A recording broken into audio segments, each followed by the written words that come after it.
Bem-vindos ao Direitorismo, canal jurídico que viaja com você. Hoje falaremos sobre 5 curiosidades que podem ocorrer a bordo.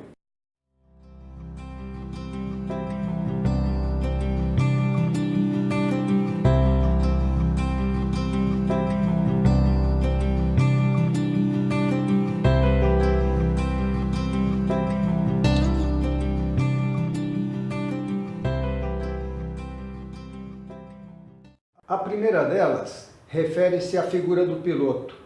É bastante importante e interessante.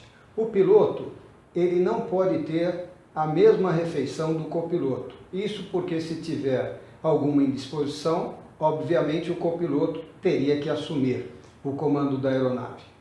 É muito interessante no que se refere também à autoridade do piloto. O piloto é autoridade, o comandante é autoridade máxima, tá certo? Se um passageiro ou alguém que entra na aeronave causa qualquer transtorno ou deixa a aeronave em algum tipo de risco, o piloto, o comandante, ele tem autoridade para prender ou até expulsar, ou seja, fazer um pouso de emergência se a aeronave já estiver em rota e fazer com que esse passageiro seja expulso, até prendê-lo, dando voz de prisão.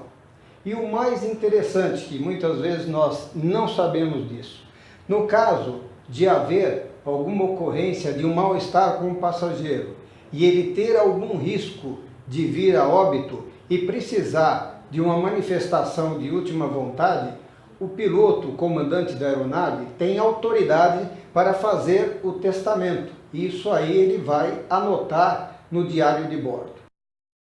Outra figura bastante importante a bordo, obviamente, são as aeromoças. O bom atendimento, o bom receber os passageiros depende muito delas.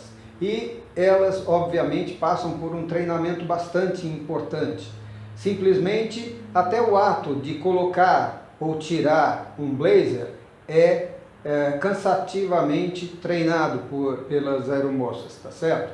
Então, isto pode ser confundido, toda a sua cordialidade, toda a sua educação, não pode ser confundido pelos passageiros, porque tem muitos passageiros que se bebem um pouco a mais, eles causam problemas, avançando o sinal, e isso pode ser causa até de oferecimento de assédio por parte da aeromoça.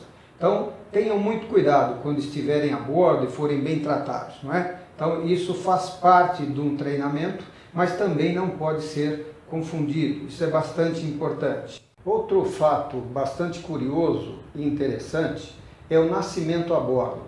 Parece que não, mas isso não é tão incomum. Na verdade, há um regramento que permite que as gestantes elas só possam embarcar normalmente até o 7º mês de gravidez. A partir daí é necessário um atestado médico. E quando isso ocorre? Quando a gestante estiver dentro do 7º mês, está embarcando e pode entrar em serviço de parto. Isso pode ser facilitado, porque obviamente a gente disse, a aeromoça e a tripulação estão muito bem treinados para esse tipo de situação. Normalmente recorrem a algum médico que esteja a bordo, mesmo se isso não ocorrer, não tiver nenhum médico, eles estão treinados para fazer esse tipo de parto, vamos dizer assim, esse ato necessário para que a criança venha sem nenhum problema. E quais as nuances desse tipo de ato, um nascimento a bordo? Então é muito interessante que quando o avião, a aeronave, está numa rota internacional e esta criança nasça, qual seria a nacionalidade dela? Muito boa pergunta, não é? Então, a nacionalidade vai depender muito. Então, se for um casal brasileiro que está viajando para os Estados Unidos ou até a Austrália, é interessante que, tendo pais brasileiros, eles já terão automaticamente a nacionalidade brasileira. E aí, basta que a aeronave baixe no primeiro ponto, pouse no primeiro ponto, para que seja feito o devido registro. E esse registro também tem que ser feito no registro de bordo. Isso é bastante importante. Há alguns casos da criança poder receber uma outra cidadania. Então vamos supor, que se ele estiver sobrevoando, a aeronave estiver sobrevoando, ou até um navio estiver em águas que não sejam brasileiras, internacionais, a criança pode receber o direito ao jus soli. O jus soli é o direito de solo, ou seja, se a aeronave está sobrevoando um determinado país, ele recebe a nacionalidade daquele país.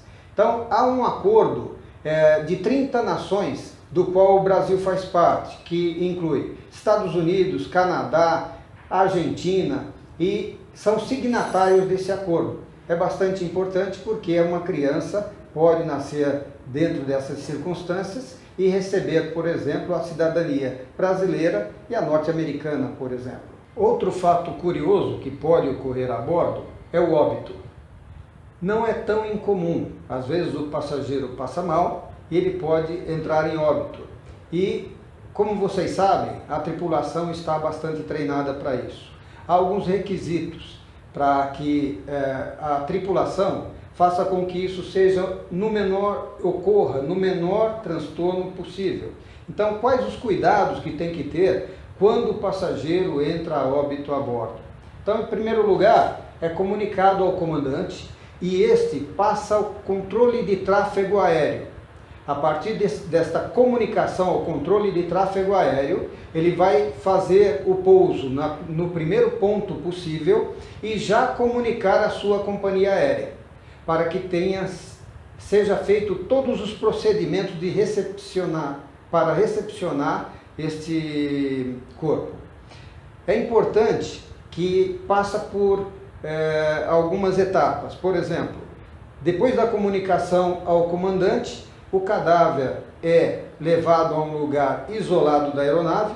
Quando isso não é possível, é levado para o lugar mais desocupado, normalmente ao final da aeronave, numa fileira que não tenha passageiros.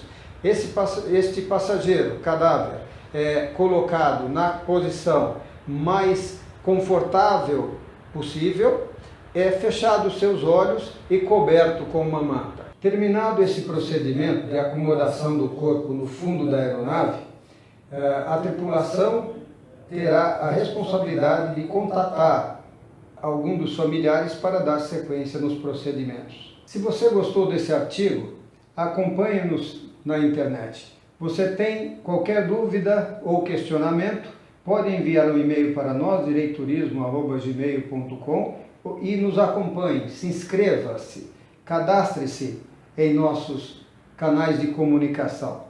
Direitorismo, o canal jurídico que viaja com você.